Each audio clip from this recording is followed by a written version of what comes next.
Hey, you're through to Books Boys. Who's calling? Hi, this is Juliet Rose. Hey, Juliet, you got Dean on the line. How are you doing? Doing well. How are you?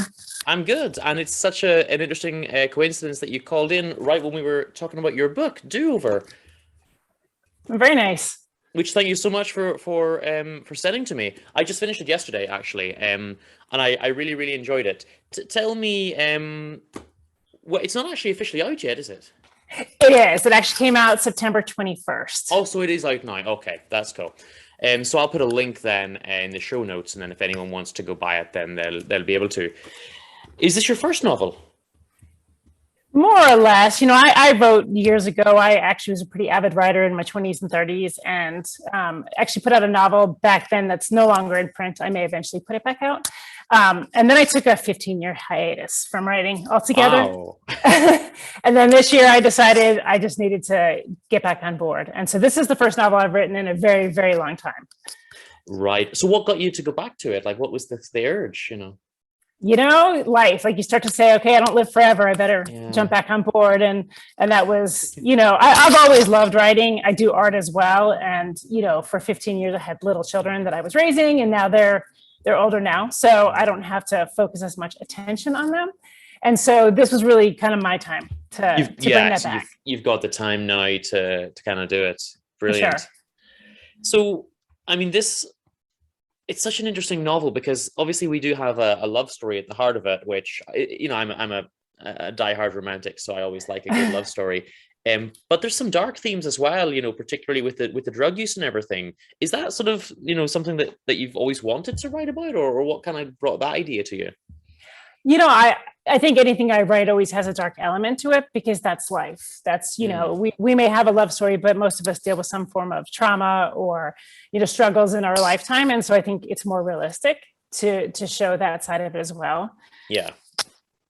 No, I think that's a fair point. It is more realistic, and it's interesting because the whole time you are rooting for the love story, because obviously we have the bit in the beginning where we see her pre-existing life with her friend Mary, and that all falls apart, and then with the main kind of story, you're just thinking like, please don't fall apart again. Like, I really want this one to work for her, and I want her to fall in love, and I want them to live together, with Smitty, and I want it all to kind of work out, and you're just hoping the whole time, and you're almost waiting for it to collapse, but you're thinking, don't.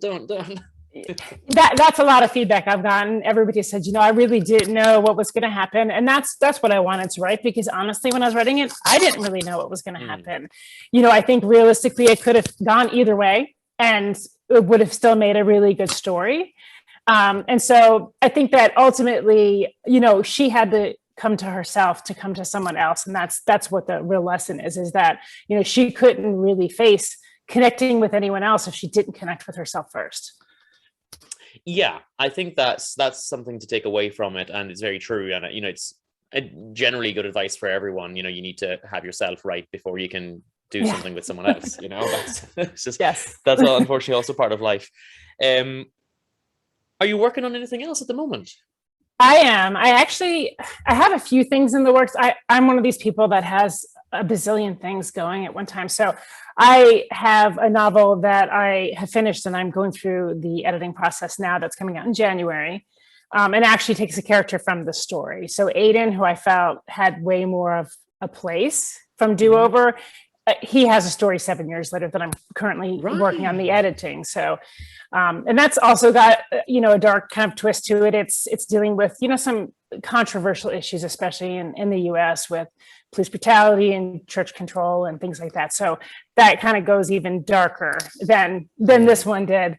And then I have a novel coming out with Adelaide in May, that's called Trigger Point, and that deals with search and rescue. And specifically, one of the main characters is a deaf dog handler, and so it kind of gets into, that relationship and communication through that. So Okay, cool. So that's going to be a bit of a different vibe from Do Over then, I guess. it is. I always want to take on something, I guess, like a social issue or an issue when I write. I don't always go as dark, although that one does also have kind of a little bit of a darkness to it as well. Hmm. That the main character has to face some trauma that she's going through, and not in search and rescue, but within her own life. Right, okay. No, fair enough. um So this one's really good. So I'll just to give a little bit of plot for the guys listening. So we have Samantha, and she's, again, we said, like, she's going through her own stuff. She kind of doesn't really identify with herself. So you mentioned in the book that she'll be looking in the mirror and not even really recognize that this is herself, which is a really interesting, perspective, because you're really rooting for her initially to as we said, to get with herself before you even have the love story. And what was the decision with her first friend, with Miri, that they fall out with? Miri hits her in the end, and I don't want to spoil kind of the story, but were you sure that you didn't want Miri to ever kind of get back in touch, or is that something you kind of decide at the last minute, or? I think when I write, I kind of like let the characters tell me. So I didn't know if this was going to be a resolution. And ultimately what I realized is to stay within the vein of, things don't always work out the way we want them to, and they don't always wrap up the way we want them to. And so in true relationships, people get to make those decisions. And so I did decide that, she destroyed it. She had no way of really, she could reach out and do her part and own what she did, but that Miri had the same choice, that she could decide whether or not she wanted to be back in Sam's life. And so I made that choice based on what I think would realistically happen. Yeah, because I guess with writing, it might be too easy to tie everything up in a neat little ribbon, but you're right. In real life, Miri probably wouldn't have gotten back in touch. So it is more realistic, Yeah, I like to leave the reader a little frustrated, because I feel like that's the truth of how I tell a story, is that, we want that happy ending. We want everything to be perfect. And sometimes there are things we have to sacrifice. And maybe we have partially a happy ending, but maybe we also lose some things because of choices that we make. And so I like to let the reader feel a little conflicted. Yeah. And what's the inspiration for the town? So obviously it's a sad little town. Like, people are coming there, and it's a lovely little holiday village. But for the people, actually living there, it's kind of same old, day in, day out. It's kind of depressing. They don't have, great jobs and all that kind of stuff. The kids are all on drugs. And it's really curious because, obviously I've never lived somewhere like that. So I'm coming in with the happy little holiday village for the weekend. And it's really curious to see, like, oh, this is what it's like for people stuck there. Yeah, I've moved around a lot. I've lost count of all the states and cities and towns I've lived in, and I've lived in some small towns. And the thing that I found frustrating living in small towns was that the youth really tend to be kind of ignored. It's the focus, if it's a tourist town, the focus is on tourism. If it's a college town, the focus is on the college. But typically there's not as much for youth to really do anymore in these small towns. I've lived in small towns in Nebraska and New York, and I lived on Tybee Island in Georgia, which is a small town, and that's very tourist based. I grew up some of my years outside Wilmington, North Carolina, and it was small, and Wrightsville Beach was really small at that time, which now it's a huge tourist area. And so what you tend to see in those towns is you see that the locals are second thought. They're not primary to the decisions made for that town. And so I really want to address that, because I've raised my own children in small towns and seen their struggles with that too, where it's, everything closes up at 6 o'clock, and there's nothing for the youth to do. The movie theaters have closed, the roller skating rinks have closed, everything closes that really allows them to have a life. And so they tend to find things to do. And so quite often that's drinking or drugs or partying, It's interesting because, you're right. In that sense, you're almost a second-class citizen in your own town then. Like, you're not thought of in like important decisions. It is just for the tourists who's bringing the money in. Exactly. Yeah, wow. And it's something I never thought of before, but it was hitting me a lot as I was reading it, because there's towns like that everywhere, and it's kind of sad, but I guess it's true. So it's an important issue, I think, to bring out, that people maybe wouldn't have ever thought of. For sure. It's definitely pervasive in small towns. And I think that unless you've lived in one, like, people don't think about that. I currently live in a small town. And if you go into town on the weekends, it's very quaint, and there's tourists everywhere, and there's, lots of things to do for tourists. But, when that all closes up, there's really nothing left. Yeah. I think that's true of a lot of places. I mean, there's places even here in Northern Ireland that, if it's not a sunny weekend, then it's a ghost town, Right. Exactly. That's the way it is, Tell me this then. Have you done a lot of reading yourself, especially with the lockdown and things? What have you been reading yourself?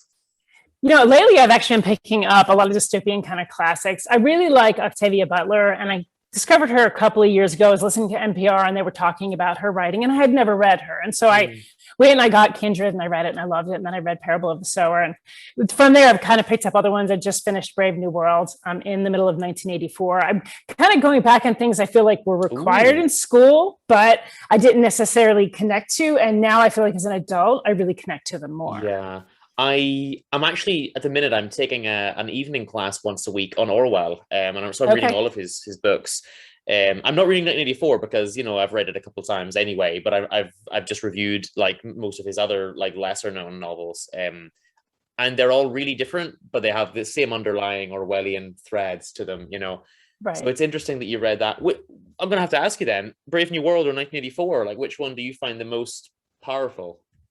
So they're just such different styles of writing. And that's where I was talking. My son really wanted me to read 1984 because he read it and he's like, you've got to read this. And so I started reading it and I had read Brave New World, and the style is so different because Brave New World is like, it's a quicker pace. It's a lighter, almost kind of, you know, idea of dystopian, where Orwell's so dense and it's so like you really have to pay attention to the minute nuances that he puts in there. Yeah. I find his much darker than I found Brave New World. You know, Brave New World I found to be interesting, and certainly the end was very sad. Like I wasn't wanting that end. I wanted something different to happen. Where with 1984, I feel like when I'm reading it, I feel much more of a heaviness from that. Yeah, I recommend 1984 to someone, I think at least once a week. And the more I see, you know, with like technology and surveillance and everything, and people are saying, "Oh, this is great," and I'm like, "Have you read 1984 though?" Right, yeah, no, it's actually, you know, you're reading, and you're like, "Oh, this is what's happening." You know, why are we not paying attention? Yeah, no, it's a great book, and it's one that I feel like everybody should read. But it's not a happy tale for sure. No, it's not. I always say, I think, you know, younger age in school, everyone should read Animal Farm, and then maybe a few years later, you know, when you're able to deal with the themes a little bit more, then read 1984. I hope we haven't given away the answer to the next question, but I always close every interview with the same question, and I don't give people prep time because that makes it too easy. So the question is essentially, if there was one existing book that you wish you had written out of anything that's ever been written, what would it have been? Oh, you know, honestly, I go back to Octavia Butler. I really love Parable of the Sower, which also it kind of falls into that, you know, dystopian world. And when you're reading it, it so correlates to our current world. I have such admiration for her and what she put in her book. So I would say that's the one, I think. Nice. I haven't actually read that yet. Is it one I'm going to have to go and pick up? I would say so. If you really like those kind of dystopian type stories, I mean, and she does it in a really like fluid way. It flows easily, but like you're reading it and you're thinking, how did she write this so long ago when it's so pertinent to today? Yeah, I think that's the sign of a classic, right? It's a sign of a great book that you could read it. You know, I read like ancient Greek literature sometimes, and even the plays and things, and sure, like the details of the society is different, but when there's certain themes that still exist today, that's how you know someone's written something good, you know. For sure. It's like they're seeing into the future. It's amazing. Yeah, I love it. Awesome. Well, do you want to plug your site or social media or anything like that? You know, honestly, if anybody goes to my website, which is authorjulietrose.com, I have all my links to my social media, to my books, and upcoming events there. So that would be the first place. I'll put a link anyway in the show notes, and they can hopefully pick up a copy of Do Over. Thank you very much for calling in. Have yourself a nice day. Thank you so much. Bye.